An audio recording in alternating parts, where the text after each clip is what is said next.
నమస్తే, welcome to 9 TV. ముందుగా headlines. Veleru గ్రామంలో తొలి ఇందిరమ్మ ఇల్లు బిల్లు మంజూరు. మొదటి విడత ₹1,00,000 అకౌంట్లో జమ. హర్షం వ్యక్తం చేస్తున్న లబ్ధిదారులు ఇట్టబోయిన పద్మ.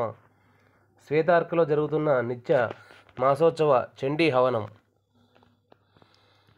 వామపక్షాల ఆధ్వర్యంలో విద్యాసంస్థల బంద్ విజయవంతం. నేరేడ్జర్ల ఎరువుల దుకాణాల తనిఖీ. నిబంధనలు అతిక్రమిస్తే కఠిన చర్యలు తప్పవు.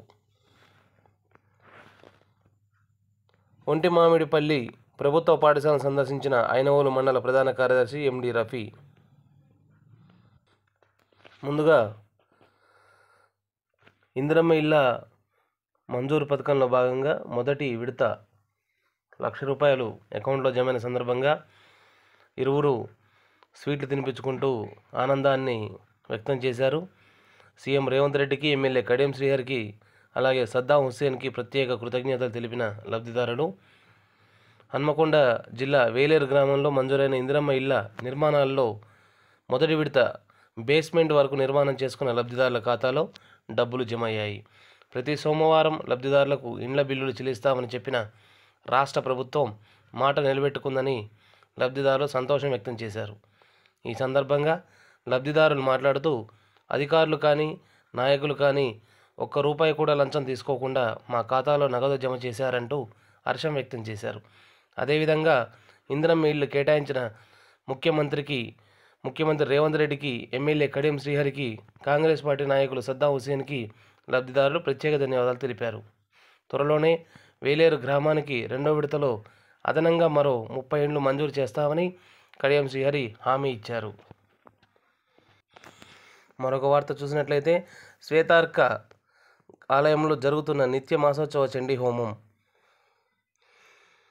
కాజీపేట స్వయంభూ శ్రీ శ్వేతార్క మూల గణపతి దేవాలయ దివ్యక్షేత్రంలో నేడు చైత్రమాసంలో వచ్చినటువంటి మాస శివరాత్రిని పురస్కరించుకొని దేవాలయంలో ఉన్నటువంటి యాగశాల నందు నిత్య మాసార్చన చండీ హవనాన్ని వైభవంగా నిర్వహించుకోవడం జరిగింది. బ్రహ్మశ్రీ మణిశర్మ ఆధ్వర్యంలో మరియు యాగశాల అర్చకులు రోహిత్ ఉపాధ్యాయ, దేవాలయ వైదిక కార్యక్రమ నిర్వాహకులు ఐనవోలు రాధాకృష్ణ శర్మ గారిచే మహాపూర్ణావతిని నిర్వహించారు. భక్తుల కోలాహలాల మధ్య హవనం నిర్వహించడం జరిగింది. ఈ కార్యక్రమంలో భక్తులు అధిక సంఖ్యలో పాల్గొన్నారు.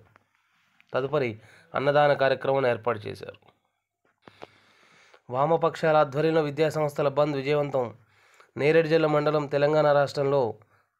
తెలంగాణ రాష్ట్రంలో ప్రభుత్వ పాఠశాలల్లో, జూనియర్ కళాశాలల్లో నెలకొన్న సమస్యలను పరిష్కరించాలని, ప్రైవేట్, కార్పొరేట్ విద్యాసంస్థల్లో ఫీజుల దోపిడీని అరికట్టాలని, రాష్ట్రంలో విద్యాశాఖకు మంత్రి నియమించాలని డిమాండ్ చేస్తూ నేడు వామపక్ష విద్యార్థి సంఘాల ఆధ్వర్యంలో చేపట్టిన రాష్ట్ర వ్యాప్త పాఠశాలలు, జూనియర్ కళాశాలల బంద్ విజయవంతమైందని, కానీ రాష్ట్రంలోని కాంగ్రెస్ ప్రజాప్రభుత్వం ఇప్పటికీ విద్యారంగంపై సవతి తల్లి ప్రేమను కనబరుస్తూ విద్యార్థులను మోసం చేస్తుందని అఖిల భారత యువజన సమైక్య సూర్యాపేట జిల్లా అధ్యక్షుడు చిలకరాజు శ్రీను, కోమరాజు వెంకట్, పరిక భరత్ ఆరోపించారు. ఈ సందర్భంగా వారు మాట్లాడుతూ, ప్రైవేట్, కార్పొరేట్ విద్యాసంస్థల్లో ఫీజుల నియంత్రణ చట్టం తీసుకురావాలని అనేక సంవత్సరాలుగా విద్యార్థి యువజన సంఘాలు పోరాటాలు చేస్తున్నా పాలకులు నిమ్మకు నీరెత్తినట్టుగా వ్యవహరిస్తున్నారని ధ్వజమెత్తారు.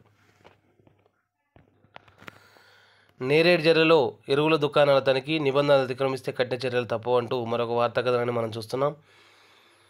నేరేడ్జర్ల మండలంలో ఎరువుల సరఫరా, ధరల నియంత్రణపై వ్యవసాయ శాఖ అధికారులు దృష్టి సారించారు. హుజూర్నగర్ డివిజన్కు చెందిన సహాయ వ్యవసాయ సంచాలకులు ఏడీఏ రవి, నేరేడ్జర్ల వ్యవసాయ అధికారి షేక్ జావేద్ బుధవారం మండలంలోని ఎరువుల దుకాణాలను ఆకస్మికంగా తనిఖీ చేశారు. ఈ తనిఖీలో భాగంగా పద్మా ఫెర్టిలైజర్ షాప్ మరియు నేరేడ్జర్ల ఐఎస్సిసిఎస్ను పరిశీలించారు. నిల్వలు, విక్రయ ధరలు, లాగ్ బుక్లు, బిల్లింగ్ విధానం వంటి అంశాలను అధికారులు సమీక్షించారు. ఈ సందర్భంగా అధికారులు మాట్లాడుతూ, ఎరువులు డీలర్లు ప్రభుత్వ నిబంధనలను ఖచ్చితంగా పాటించవలసిన అవసరం ఉందన్నారు. యూరియా లాంటి అవసరమైన ఎరువులను అధిక ధరలకు విక్రయించినట్టు సమాచారం వచ్చినట్లయితే సంబంధిత డీలర్ లైసెన్సులు రద్దు చేస్తామని, అంతేకాకుండా చట్టపరంగా కఠిన చర్యలు తీసుకుంటామని హెచ్చరించారు.